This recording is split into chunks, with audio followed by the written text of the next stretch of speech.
My name is Stephanie Belanger. I'm 28 years old. I come from a town in northern Alberta called Peace River. And for the last 3 years, I've been teaching there.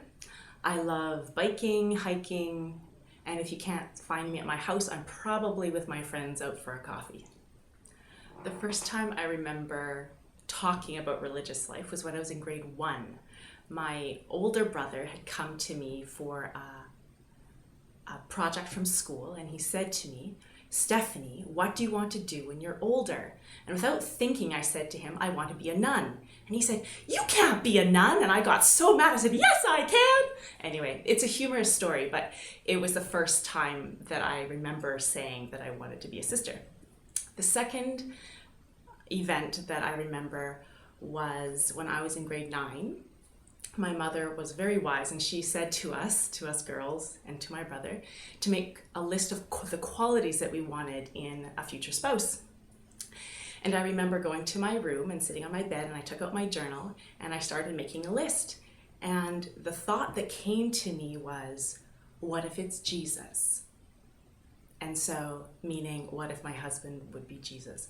And at the time, I just puzzled me, and I kind of put it aside, but that's a very clear moment in my life when God was starting to whisper his plan into my life.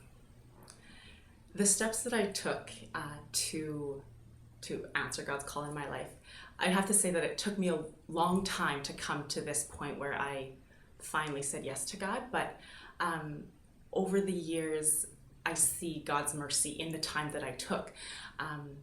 I remember in grade 12, I took a retreat with the Regnum Christi women, and it was a silent retreat for 3 days. And in that time, I remember being in awe of the joy and the peace and the happiness that I saw from these consecrated women. And so that opened me to maybe the possibility. For a time, I'd been very closed, and I was afraid of what God might be asking of me. But these women showed me that there could be joy and happiness in this form of life. I went to Bible school also, and I asked the question throughout that year. It was, God, what do you want me to do with my life? I was always asking that question. I didn't have a set plan. And I came out of that year with the answer, what I do flows from who I am.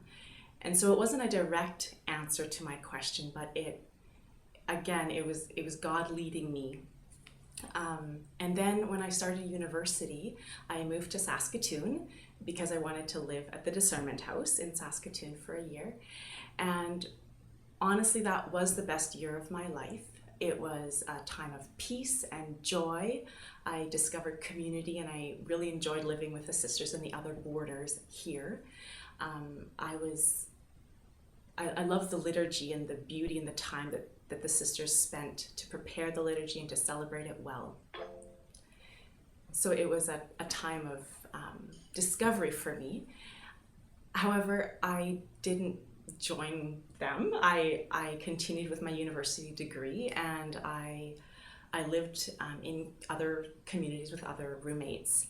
And I really feel that the time that I took to finish my university degree, I have my bachelor's of education and my bachelor's of music in music education, and that time was a time of growth, and it was really important for me to do that. And also my teaching, like I've taught for 3 years, and there were times when I felt that, I wasn't doing what God wanted me to do, because I still felt this call, but I really needed that time to discover my limits and my fears and my anger and the joy, and teaching really pushed me and caused me to grow. So I would say that the best thing that I've done is personal growth and development, as well as continuing with the sacraments and going to Mass. And I continue with a spiritual director also, and that really helped me stay open to God and what He might be, how He might be moving in my life. What attracted me to religious life was joy. When I lived at the Discernment House, there were several sisters that would come in from Prince Albert, and as they would come in the door, they would greet us, and I could see in their eyes this depth and a joy. And you don't always see that in the eyes of elderly people, but even in the young sisters too, there was a sense of purpose, and they were very content, and that drew me, that drew me. When I was reflecting on the question, who influenced most my vocation, at first I thought, well, no one in particular, because there have been a lot of people along my way who have inspired, encouraged, and challenged me. However, I think it was probably my parents that provided the fundamentals that I needed. I remember growing up, they would always say to my siblings and I, we will be happy in whatever direction you choose if you're following God's will. And they made it known to us that we could choose the married life, we could choose religious or consecrated life, or we could choose to remain single. And all these were ways in which we could follow God in our life. And so I'm very grateful for my parents and the permission that they gave me to follow God's will, and they blessed me with that. The million-dollar question is, how do you discern your call to a specific order? God knows how many religious orders there are out there, so the decision was daunting for me, and I really had to trust that He had a specific plan and He would guide me. And He did, although it took several years. Back in 2007, I had spent a summer visiting different religious congregations, and although I was drawn to certain aspects of each one of them, I didn't feel a confirmation for one in particular. Just this past year, back in February, I felt, after I surrendered to God and said to Him, okay, Lord, if you want me to be a sister, then okay. And what came out of that was the next steps, well, which order? And so I made a list of the orders that I'd known, and I went on their websites, and I made a couple contacts, I made a couple phone calls, and all the while I was really trying to pay attention to my spirit and how I felt when I was while I was contacting them. And, nothing was really jumping out at me. And I know it's God's grace because I was sitting on my couch, I was on Skype with one of my good friends, and the conversation was talking about Saskatoon and everything like that. And I said to her, the best year of my life was when I lived in Saskatoon at the Discernment House. And that was all. And we continued our conversation, and then we hung up. And then I thought, I should probably go and check that website, because I know Sister Mary Jane has done a good job on it, and I haven't been on there for a while. So I went on my computer and I started browsing the website. And that's where God met me, and I just felt this warmth come over me, and I heard in my heart the words, it's them. And I have no other way to explain it except that by God's grace, He directed me and showed me that the presentation of Mary, these sisters were the ones that I was to go to.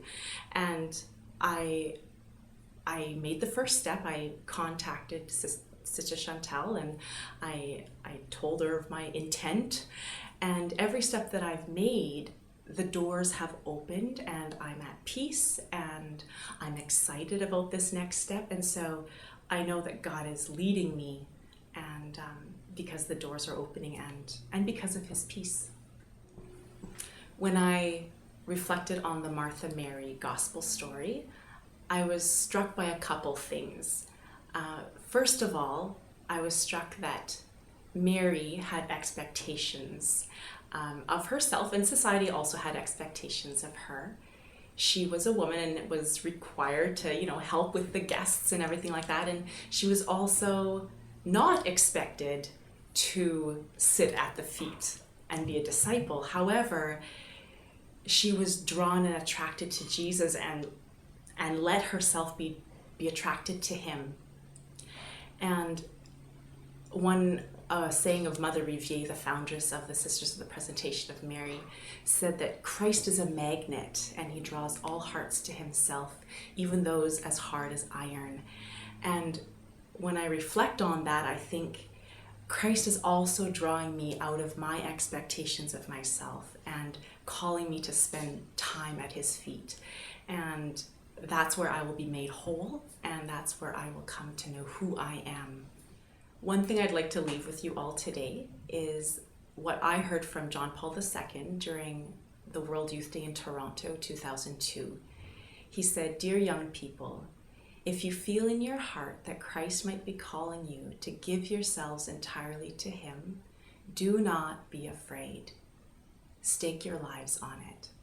And so as you journey in this day, I ask you to be open to Christ.